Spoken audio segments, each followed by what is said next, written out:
Not the first incident जो अभी हुआ है, इसके पहले भी ऐसे बहुत सारे इंसिडेंट छोटे मोटे होते रहते हैं, बट सब इंसिडेंट जो है वो रिपोर्ट नहीं होते हैं। तो कोलकाता में जो हुआ है that is a very heinous crime which has happened. एक सेंट्रल प्रोटेक्शन एक्ट के हम लोग डिमांड कर रहे हैं। तो सेंट्रल प्रोटेक्शन एक्ट अगर आता है तो हम लोग को थोड़ी सी उसकी सिक्योरिटी मिल सकती है। तो पेशेंट रात के कुछ तो 12:30-1 बजे के आसपास आएंगे कैजुअलिटी में आया था, और उसके साथ 7 से 8 उसके रिलेटिव्स वगैरह भी आए थे।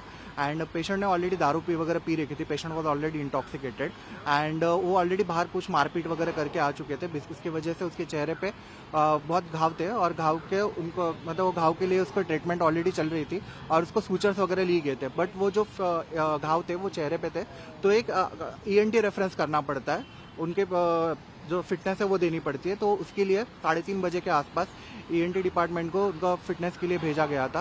एंड 3:30 बजे के आसपास हमारी जो फीमेल रेसिडेंट डॉक्टर थी वहाँ पे वो ऑन कॉल थी। एंड जैसे ही वो वहाँ पे गए तो she started examining the wound. And wound जो एग्जामिन करते हैं तो ऑलरेडी जो ड्रेसिंग वगैरह की रहती है वो जस्ट निकालते हैं। तो निकालने के टाइम पे that's a very normal and minor procedure, and that is a routine procedure जो की जाती है वुंड एग्जामिन करने के लिए। तो इसे उसने निकालने की कोशिश की। सिंस पेशेंट ने ऑलरेडी दारू पी रखी थी, तो पेशेंट स्टार्टेड अब्यूजिंग हर। पेशेंट ने ऑलरेडी वहाँ पे उनको गाली गलौज करना वगैरह चालू कर दिया। एंड वो देखते ही देखते उसके जो रिलेटिव्स थे, तो रिलेटिव्स ने अगर समझना चाहिए कि अब पेशेंट उनका अगर पेशेंट अगर इंटॉक्सिकेटेड दारू पी है उन्होंने, तो उन्हें पेशेंट को संभालना चाहिए। तो पेशेंट को संभालने की वजह उन्होंने भी उसको, हमारी जो महिला डॉक्टर थी उसके ऊपर उसका वर्बल अब्यूज जो गाली गलौज करना वगैरह चालू कर दिया, और हाथापाई के लिए जैसा पूरा उसके ऊपर आ गई। एंड जो पेशेंट का जो ऑलरेडी जो वुंड के ऊपर जो खून वगैरह लगा हुआ था, उसका जो कॉटन वगैरह था वो भी उसने पूरे उसके शरीर पे लगाना चालू कर दिया, फेस पे ऊपर लगाना चालू कर दिया। एंड उसके बाद में जैसे ही फिर पेशेंट रिलेटिव्स ने वगैरह सॉरी जो अपनी नर्सेस वगैरह थी उन्होंने इंटरवीन वगैरह किया, और इन सब के बीच में जो हमारी जो रेसिडेंट डॉक्टर थी उसके हाथ पे एब्रेशंस वगैरह भी आ चुके थे। एंड जैसे ही उन्होंने सिक्योरिटी को बुलाने की कोशिश की, वो 7 से 8 लोग अलॉन्ग विद पेशेंट सबके सब भाग चुके हैं यहाँ से।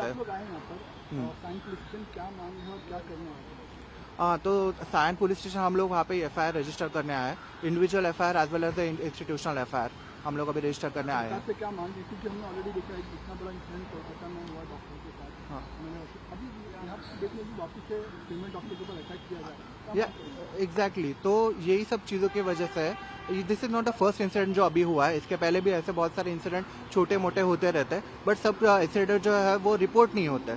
तो बेसिकली इसलिए हम लोग के अभी, और जो कोलकाता में जो हुआ है that is a very heinous crime which has happened, और उसके निषेधार्थ हम लोग अभी यहाँ पे प्रोटेस्ट कर रहे हैं। और प्रोटेस्ट में हम लोग की यही मांग है, वो हम लोग की बेसिक मांग है। बेसिकली हम लोग को क्या चाहिए, हम लोग को सिक्योरिटी चाहिए, काम की जगह पे हम लोग को सिक्योरिटी चाहिए।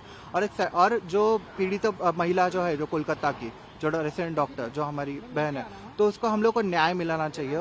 तो उसको न्याय और एक सेंट्रल प्रोटेक्शन एक्ट के हम लोग डिमांड कर रहे हैं। तो सेंट्रल प्रोटेक्शन एक्ट अगर आता है तो हम लोग को थोड़ी सी उसकी सिक्योरिटी मिल सकती है। मतलब जो ऐसे इंसिडेंट्स जो हो रहे हैं, जो ज़्यादा हो रहे हैं, वो थोड़े कम हो जाए, और जो दोषी रहेंगे, जो रिलेटिव्स रहेंगे या फिर पेशेंट रहेंगे, उनके ऊपर कड़ी से कड़ी कार्रवाई होए।